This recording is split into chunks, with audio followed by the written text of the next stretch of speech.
Berdasarkan kepada perbahasan hukum fiqh, jelas kepada kita bahawa trade-in emas lama dengan yang baru atau barang emas lama dengan yang baru mestilah menjaga dua syarat, iaitu penyerahan secara tunai dalam majlis akad dan kesamaan pada kadar yang diiktiraf syarak.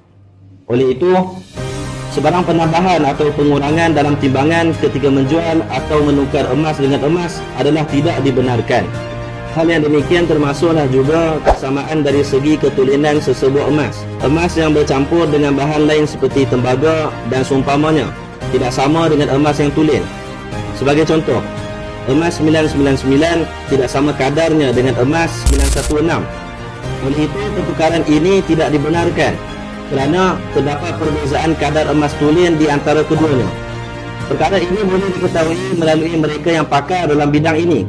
Mereka mengetahui perbezaan antara setiap jenis emas berdasarkan kepada nisbah tertentu bagi setiap campuran yang ditambah ke dalam setiap jenis emas.